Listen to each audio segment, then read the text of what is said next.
So Theresa May is calling for regulatory bans on the internet to, quote, eradicate safe spaces for extremism in the wake of the London Bridge attack.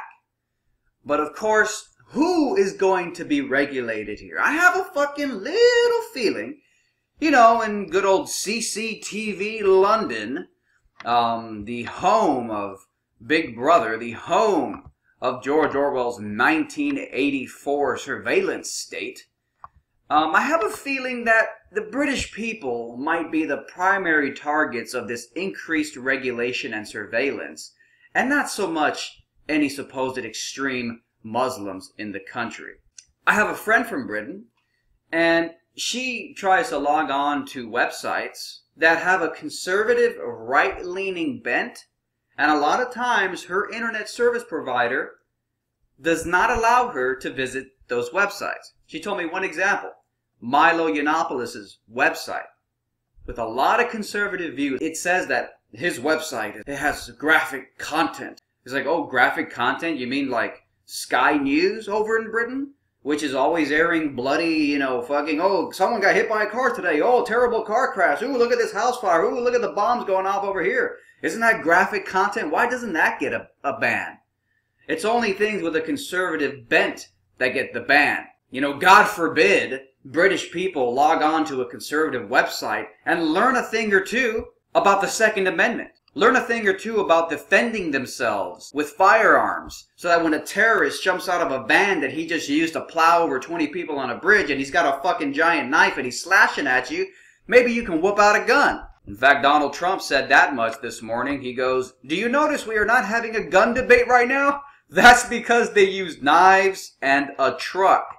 Well, indeed. These triggered t-shirts are a fantastic way to get the message about the Second Amendment out there. Links to the shirts are below in the card above. I think a good experiment would be, if any of you guys are from Britain, go visit some extremist Muslim website and see if you get a warning saying you shouldn't visit from your internet service provider. It wouldn't surprise me if the fucking Muslim extremist shit, you can visit it without a problem. Oh, but God forbid you go to some right-leaning website with a bunch of racists. You look at this witch. I mean, when you look at Theresa May's face, what do you see? I see a decadent witch who doesn't give a fuck about the average everyday British person. If she did, it wouldn't take so many terror attacks for her to suddenly click in her mind, ooh, this might be a problem. Like, finally you're coming out and naming Islamic terrorism? Finally, there's another quote from this morning, coming out and saying there needs to be big changes. I mean, I'm glad that there's some sense of government representation in Britain trying to do something. But man, when the solution is to crack down on the internet, really? I know this is going to backfire and affect the average everyday British person. I know it. Everybody knows it. So I'm just wondering if this has anything to do with the British people. And it makes you wonder. I mean, the mayor of London is a Muslim, Sadiq Khan, which, by the way, Trump also trashed this morning. Trump put out at least 7 dead and 48 wounded in attack, and Mayor of London says there is, quote, no reason to be alarmed. Donald Trump is doing more for the interest of the British people than the own British elite are doing for their own people. Because cracking down on the internet, that's not a solution. How about border control?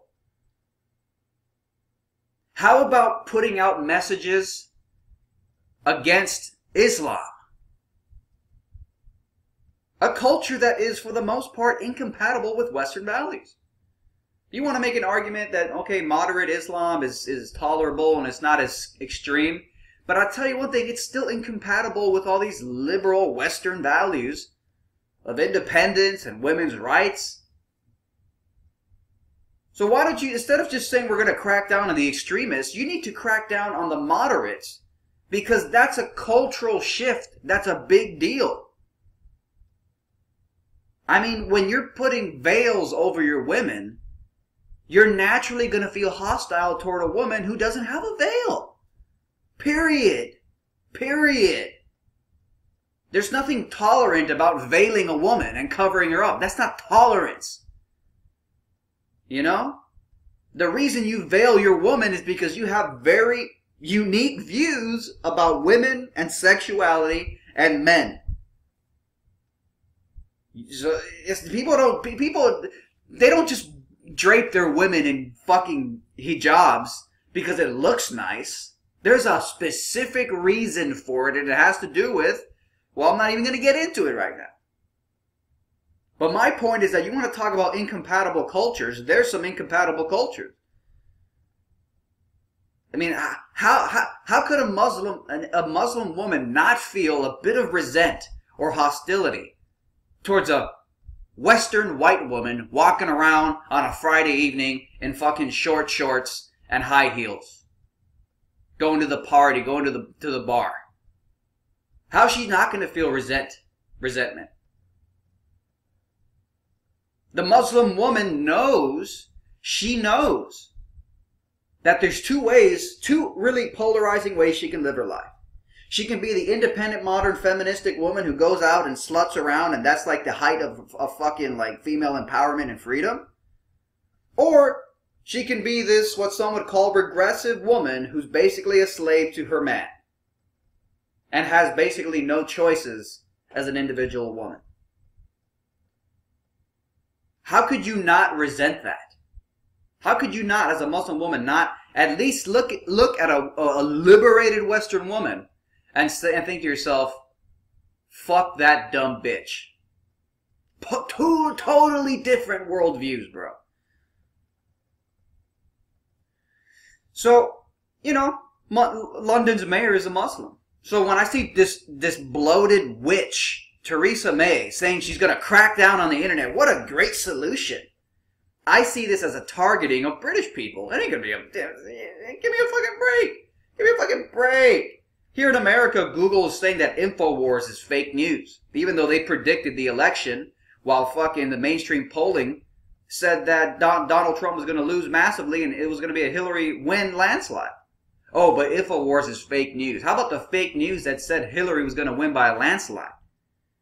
And you know what?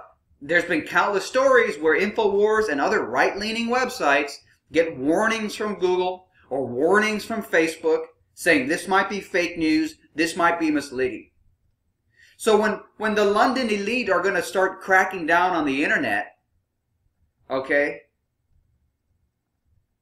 you really think that they're going to go after Muslims? What do you think? Political correctness just eviscerated overnight?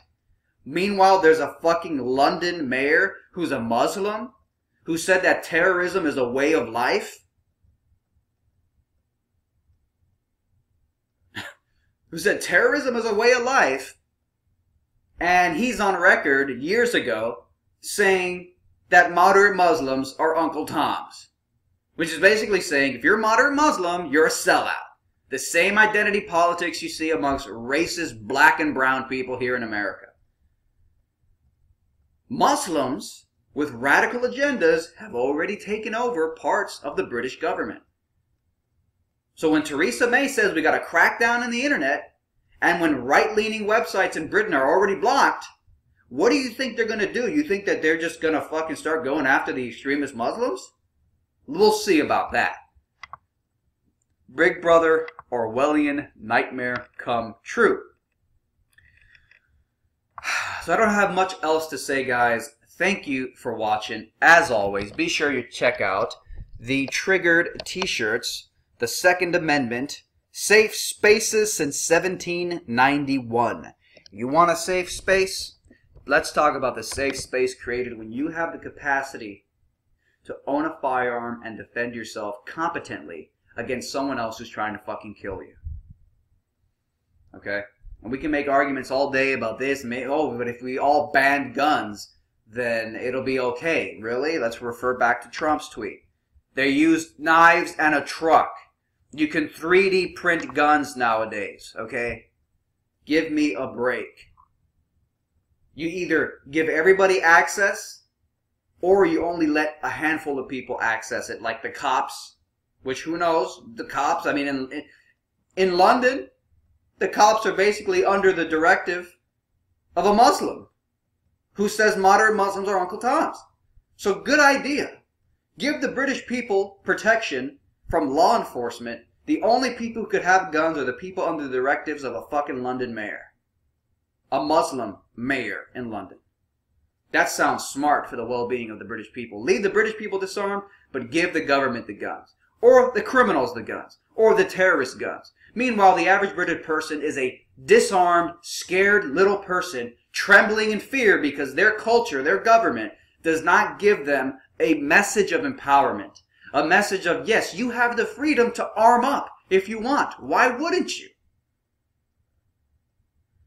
So again, guys, thank you for watching. Check out the Trigger t-shirts. Promote the Second Amendment. Use your First Amendment to loudly and proudly promote the Second Amendment. And as always, share purchases are a great way to help me circumvent the YouTube adpocalypse, which, as always, is pretty much nothing more than an elitist way, a mainstream media way, to silence views like these. Searing, simple viewpoints that go against the establishment narrative. That's why they did the adpocalypse. That's why they're shutting down alternative media. And at the end of the day, I cannot rely on anonymous corporate sponsors anymore. Because they're boycotting alternative media because we're racist or whatever bullshit.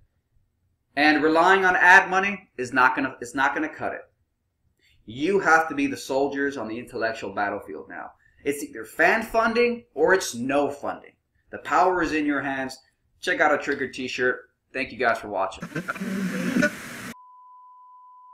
Fight back against YouTube censorship by supporting me on Patreon. You'll also get access to exclusive, never-before-seen videos and other perks like monthly Google Hangouts with me, free books and t-shirts, and more.